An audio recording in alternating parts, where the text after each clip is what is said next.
Hello everyone, this is Plisket, and I have a review that I found on my computer that I wrote a long ass time ago, and I thought that I would read it.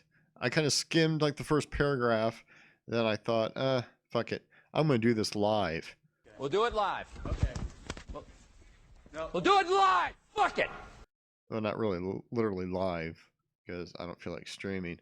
But I was going through here, I got this, I got all this shit in here. And then I came down to SOM, and I didn't know what it was, so I clicked on it. And it turns out that it is a review for Middle Earth Shadow of Mordor? Is that it? What is it called? Yeah, Shadow of Mordor. And as you can see here, where is it? Something like that.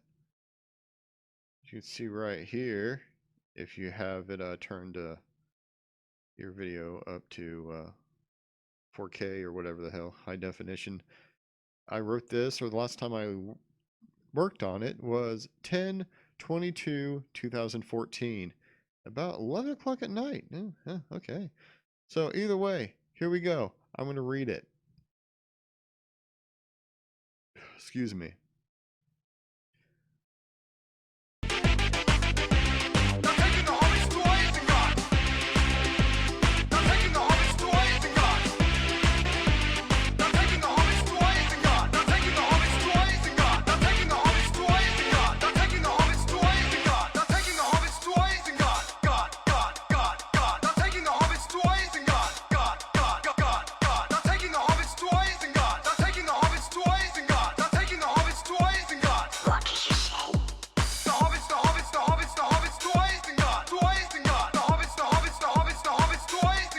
I can't help but compare Shadow of Mordor with Assassin's Creed and the Arkham games any more that I can't help compare a fart with a hot, wet shit. Or the final season of Fringe. At the time when I was writing this, I had just finished up watching Fringe.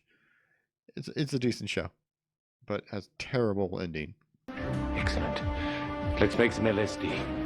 But I won't, because that's just plain lazy.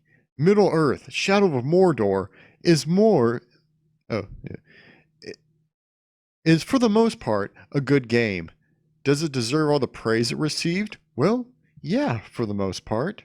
If you aren't too busy with Destiny, SOM is an open world adventure game with freeform combat mechanics, hollow stealth elements, and a pretty robust RPG system. So right there, that was kind of like a layered sandwich, like kind of a cool combat, junky, not a very good stealth system, especially if you come off the Metal Gear series, which actually this came out before Metal Gear Solid 5. And then I threw in another little thing like that I like the RPG system, which it really did. If I remember correctly, it's been a long time. It's been almost 6 years. But the selling part of the game, other than being off, let me redo that. But the selling point of the game, other than the whole being based off of JRR Tolkien's epic fantasy epic whatever, is oh no, oh man, I don't know how to say that word. Hierarchy. Okay, is the hierarchy system, which I will explain, I think, in the next paragraph.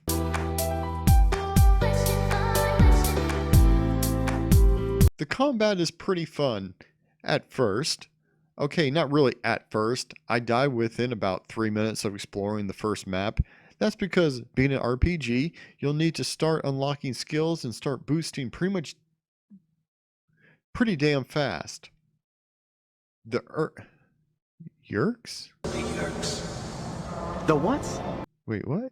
Oh, okay, so it's like there's orcs and then there's Urks. I don't know. The Urks, I beat the game and still have no idea the difference between an orc and an Urk, and I still don't. Will quickly gang up and stomp your ass. Seriously, you will be in fights with nearly 24 enemies, just waiting for your turn. Oh, sorry, I fucked that up. with nearly 24 enemies just waiting for a turn to rape you, kill your children, and murder you. I don't know which is worse. Getting raped, watching your children get killed, and then dying. You have your primary sword button that needs to be mashed. Dynasty Warrior style. I can't. If you. Dynasty. I spelled it so wrong, it can't even. Yeah. Dynasty Warriors, style. Until the counter icon pops up. I didn't. Icon pops? Isn't it right? Pops up. This is when you remove your thumb from the X. I used a PS3 controller on the PC version with an Xbox 360 emulator controller emulation. So I'm kind of confused. I'm confused just reading that, but I know what I'm talking about because I still deal with that today. And I tap the Y. So technically what I'm saying is that so you're banging.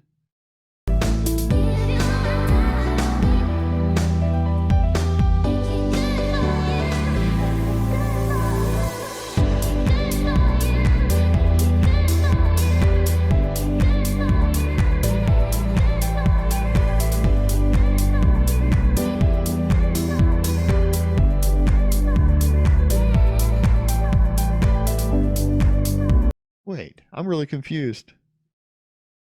So I guess if you're looking at a PS3 controller, you're going to be banging the square button, and then you're going to hit the triangle button to counter. And I remember that was a big part of the game. It's like you'd be like, then you hit that button, and it's actually just like the Arkham games, the Batman games, which I'm pretty sure I mentioned here. And that's about 80% of the combat system. You have a stun attack, which allows Talon? I don't know. Which apparently that's the character you control. Funny that I forgot to mention him. I don't remember. I don't think I wrote anything about the story because the story's stupid. To do some crazy powerful sword slashes by simply tapping the X button about a half dozen times. The animation looks slick as baby shit. However, sometimes Talion will do his sliding thing as he switches to a new opponent. That helps on. He'll switch to a new opponent that looks unnatural. This is typically done when his next target is out of his sword's reach. This isn't a big deal, except that the next target isn't always the closest. The game likes to take the tilt to the analog stick more as a suggestion than a command during combat, which is a little frustrating and feels clumsy, which is actually kind of similar to the first Devil May Cry. I should have been the one to fill your dark soul with light! Where it kind of has its auto lock on, and sometimes you'll be kind of pointing, trying to go after one enemy, but Dante in this case Talion will he'll be slashing the other fucking way because he just decides who he wants to hit on his own. I should have been the one to fill your dark hole. My cock, my cock, my cock, my cock, my cock. But I guess it can't really be helped with the sheer number of enemies on screen at any given time. Later, you'll gain new skills as you level up and progress through the main story and side missions, and that's when combat becomes a lot of fun, and then boring. And that's it. That's all I wrote. That was the whole thing. I guess I should talk a little bit more about the game because I don't remember much. But yeah, I mentioned that there's a hierarchy mode. If you lose to one, they'll gain in rank and they'll become bigger and badder and more badass, and I think even like scars and stuff that you give them will show up the next time you see them. So it's supposed to be a little bit more dynamic in terms of like relationships with the NPCs, your enemy NPCs. I want to fuck you up the ass. You can stick it up your own, asshole. I would if I could, bitch. It was pretty cool, but it's a cool system, and I think they expanded on it in Shadow of War, the sequel. but I remember the story being all right. The final battles, you fight Sauron. I don't know, the big bad, which is kind of weird. That I mean, he's like 9 feet tall, but it's just weird how he's not supposed to be that type of villain, even though Peter Jackson had him swinging around a sword in that opening sequence in the first Lord of the Rings movies. But apparently he wasn't really that type of villain. So it's just, and it's really weird that like the Lord of Darkness, you're actually fighting him at the end of this game. But whatever. Back to the rest of the review. Oh wait, am I gonna cut that part out, or am I gonna? I don't care. Long past the point of caring on this. All right, that's it. I give Middle Earth: Shadow of Mordor, based on this little review I wrote, a 7 out of 10. Play it. Tell me, where is Gandalf? For I much desire to speak with you. Tell me, where is Gandalf? For I much